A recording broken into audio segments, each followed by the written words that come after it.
آج کا ویلاگ تھوڑا سخت ہوگا، 18 سال سے کم عمر لوگ نہ دیکھیں، فیملیز بھی بے شک نہ دیکھیں۔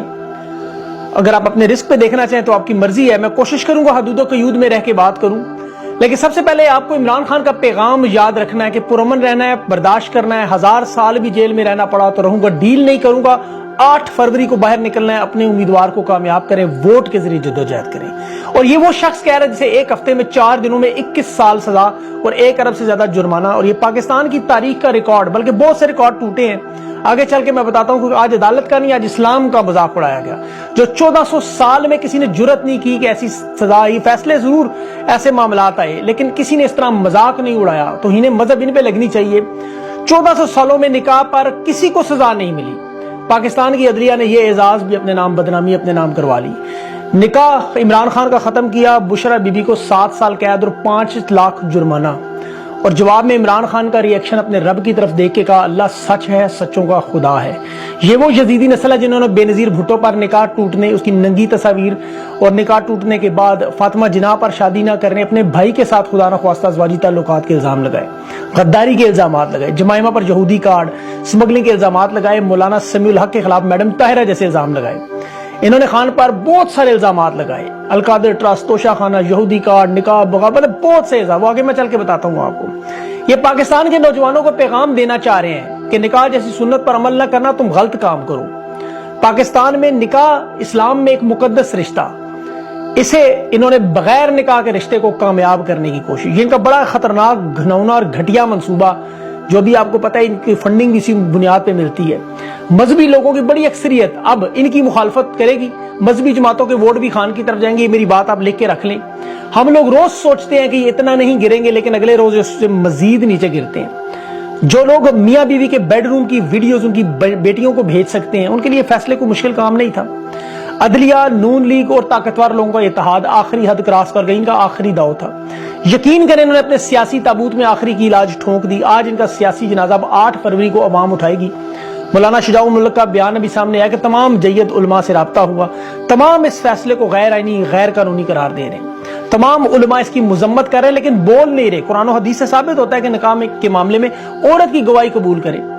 ان لوگوں نے صرف پاکستان کے قانون کو نہیں بلکہ قرآن اور حدیث کے ساتھ بھی ایک سنگین مذاق کیا ہے، تمام تعلیمات کو جھٹلا دیا۔ سپریم کورٹ کا فیصلہ عدت کا 39 دن ہے۔ آج جج نے شریعت قانون کے خلاف قدرت اللہ نے یہ مذاق اڑایا ہے۔ قرآن اور حدیث کی روشنی میں مفتی عثمانی سمیت تمام علماء کا اجماع ہے کہ عورت کی گواہی قبول ہوتی ہے۔ انہوں نے عورت کی گواہی کی بجائے ایک دلال کی گواہی قبول کر لی۔ خان تو جیت گیا، پورا سسٹم اپنے اہل و عیال، بیوی بچوں سمیت، جس میں جائز ناجائز سب شامل، سب ننگے ہو گئے۔ خان تو عدالت میں مسکراتا رہا، وکلا سے گفتگو کرتے ہوئے وہ صحافیوں کو آگے لانا چاہ رہا تھا، لیکن سپرنٹینڈنٹ جیل مان لیا، اسے پتا تھا خان کو آیت پڑھ کے سنائے گا، اس جج پر بھی غشی کے دورے پڑیں گے۔ اپنے سیاسی مخالف کو توڑنے کے لیے اس حد تک گرنا، پاکستان میں دیکھیں سیاستدانوں کو سزائیں ملتی رہی، دہشت گردی پر، غداری پر، کرپشن پر، لیکن آج 6 سال بعد ایک دلال ایسا لے آئے جس کو بیوی نے، اس نے کہا اس نے عدت میں شادی کی، 3 ماہ کی ماہواری کا مکمل، یہ تو عورت بتا سکتی، یا وہ جج بتائے گا؟ تو یہ انہوں نے کھلواڑ کیا ہے، یہ تاریخ کا ایک انوکھا فیصلہ۔ ابھی یہ کچھ علماء کو، علماء سو کو بھی اتارنے کی کوشش کریں گے، جس طرح یزید کے دور میں ایسے علماء موجود تھے جو نماز رسول صلی اللہ علیہ وسلم اور جگر گوشے بطول کے حق کو بھی حق نہیں کہتے تھے، انہیں بھی کہتے تھے بیعت کرو۔ کسی مسلمان کے ایمان کی آخری حد، اس کے یقین کی آخری انتہا وہ اللہ کی نازل کردہ کتاب قرآن پاک پر ہاتھ رکھ کے حق سچ کے کلام پر گواہی دے۔ خان اور بشرا بی بی دونوں نے ہاتھ رکھ کے حلف دیا کہ ہمارا نکاح بالکل شرعی، اور دوسری طرف جو موجود گواہان اپنے بیانات سے ہی مکر گئے۔ صرف امریکہ کو راضی کرنے کے لیے اسلام اور قرآن پاک کے ان لوگوں نے مذاق اڑایا۔ یہ دیکھیں دنیا میں کوئی شہریت لیتا ہے تو اس کو پر وہ بائبل سے بیان دلواتے ہیں، بائبل ہاتھ میں پکڑ کے وہ لوگ سچ بولتے ہیں۔ آج خان نے وہی کام کیا کہ سچ بولیں، لیکن شیطان کے نمائندے قرآن پاک کا بھی مذاق اڑاتے رہے۔ انہوں نے خان سے کہا ہم نے تمہارا سب کچھ چھین لینا ہے، آپ کو یاد ہوں گی فون کالیں۔ اب تو میرے خیال میں ان کی نظر خان کے ہتھیار پہ ہے، خان کے پاس لائسنس ہتھیار موجود ہیں، آپ کو پتہ ہے اصل مسئلہ یہی ہے۔ بلکہ لوگوں کو، بہت سارے نوجوانوں کو پتہ نہیں، جب خان جوانی میں کرکٹر تھا تو خدا کی قسم میں ان گوروں سے ملا ہوں، ترکی لبنان کی خواتین نے خود مجھے بتایا، اور میں قسم اٹھانے کو تیار ہوں کہ کہتے ہیں ہم بس بھر کے یہ خان کی ایک جھلک دیکھنے گراؤنڈ میں جایا کرتے تھے۔ مرحوم عیدی، اللہ انہیں جنت نصیب کرے، وہ کہتے تھے دنیا میں سب سے زیادہ حسین حسن جو دیکھا ہے وہ لبنان میں دیکھا ہے، اور میں نے لبنان کی عورتوں سے، ترکی کی عورتوں سے، گوریوں سے سنا ہے کہ ہم بسوں میں جا کے خان کی جھلک دیکھتے تھے۔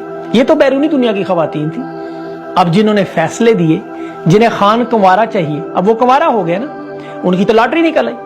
اب میک اپ میں تیار کر کے لائیں رشتے خان کے سامنے، بنائیں لسٹیں، الیکشن سے پہلے وہ رشتے کروا لے، زیادہ اچھا ہے۔ جیتنے کے بعد تو خان کی ڈیمانڈ اور بڑھ جائے گی، ایک وقت میں 4 سے زیادہ تو کر نہیں سکتا۔ یہ ان کے اصل میں مسئلہ کیا ہے، ان کی والدہ، پھوپھیاں، تائیاں، چاچیاں، وہ خواتین ڈائجسٹ میں خان کی تصویر رکھ کے آہیں بھرتی تھی، یہ ان کا پہلا کرش ہوا کرتا تھا، تصویر پہ گزارا کرتی تھی۔ اب پھوپھیوں، تائیوں، چاچیوں، والدہ کا دل توڑنے کا بدلہ خان سے لے لیا، اسے دوبارہ کنوارا بنا دیا۔ اب لگائیں لائن، پیش کریں خان کو رشتے جو انہوں نے سنبھال کے رکھے ہوئے تھے۔ دیکھیں جانور کے منہ کو جب خون لگ جائے تو وہ پھر غیرت اور عزت کی ہر حد کراس کر جاتا ہے۔ 4 مہینے میں اس ملک میں بچے پیدا ہوئے، 4 مہینے میں ان کے ڈی این اے ٹیسٹ کروائیں۔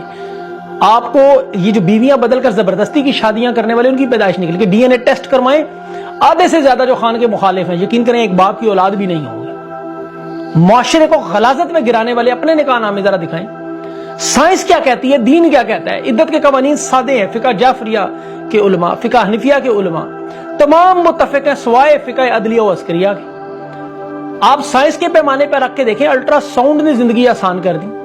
آپ کو پہلے مہینے میں ہی اندازہ ہو جاتا ہے کہ عورت پریگننٹ ہے کہ نہیں، یہ مسئلہ ہی ختم۔ دوسرے پہ مینسٹرل سائیکل ہے، جو منتھلی پیریڈز ہیں ان کی بھی شرط ہے۔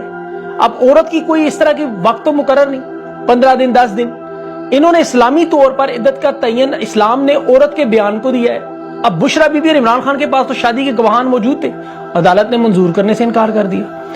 وہ نواز شریف جنہیں کہتا رہا کہ اون چودھری خواتین سپلائی کرتا ہے، اس کے کہنے پر سزا دے دی، اس کی بات مان لی، حالانکہ نکاح میں طلاق میں 48 دن، سپریم کورٹ کہتی ہے 39 دن۔ سائنسی، اخلاقی، قانونی تینوں پہلوؤں پر یہ سزا غلط۔ اور نواز شریف کو دیکھیں اللہ کی طرف سزا، جس فرعون چودھری، معاف کیجیے، اون چودھری کو نواز شریف کی جماعت اور خود منشیات اور عورتوں کی سپلائی کرنے والے کہتے ہیں اللہ نے انہیں سزا کیا دی۔ این اے 128 میں نون لیگ کا اتحاد سیٹ ایڈجسٹمنٹ پر استحکام پارٹی سے پورے پاکستان کو کہہ رہے ہیں شیر پہ ٹھپا لگاؤ، خود دونوں شریف بھائی اور بیٹی شریف سمیت این اے 128 میں ایل او ایال سمیت اون چودھری کے نشان عقاب پر سٹیپ لگانے جا رہے، اس سے بڑی کیا سزا ہوگی؟ ویسے تو دیکھیں سزا تو خان کی بنتی ہے، اس نے 400 ڈرون حملے رکوائے، کوئی نامرد نہیں بولا، یہ ایک مرد حق بولتا رہا، اپنی عوام کے لیے کہا بے گناہ نہیں مرنے دوں گا۔ خان پر تو کیس بنتے، سسک سسک کر کیڑوں مکوڑوں کی طرح لوگ کینسر سے مارے تھے، اس نے نہیں مرنے دوں گا، اسپتال بنا دیا۔ کروڑوں اسپتال اسکولوں سے باہر تھے، اس نے انٹرنیشنل یونیورسٹیاں بنا دی۔ پیناڈول کی گولی خریدنے کی جرت نہیں تھی، اس نے 10 لاکھ صحت کارڈ دے دیا۔ اور ڈنکیاں لگا کے یورپ بھاگ رہے تھے، اس نے ٹیکسٹائل انڈسٹری اٹھا دی، ملیں کھول دی، فیکٹریاں چلا دی۔ اتنا بڑا کام، فیکٹری مالکان 3 شفٹ میں کام کرتے، مزدور نہیں ملتے تھے، یہ سڑکوں پر بھوکا مرتے، اس نے اٹھا کے شیلٹر ہوم بنا کے پناہ گاہیں بنا دی۔ کہا میں سڑکوں پہ بھی آسرا نہیں مرنے دوں گا، پناہ گاہیں بنائی، بے روزگار کو روزگار دیا، بیماریوں کو کھا گیا، جو لاوارث تھے ان کے سروں پہ ہاتھ رکھ دیا، اب بے آسراؤں کو آسرا دیا، غریب کے ساتھ کھڑا ہوا۔ اللہ کے اس نبی صلی اللہ علیہ وسلم کے عاشق کو عوام کا محبوب بنا دیا خدا نے۔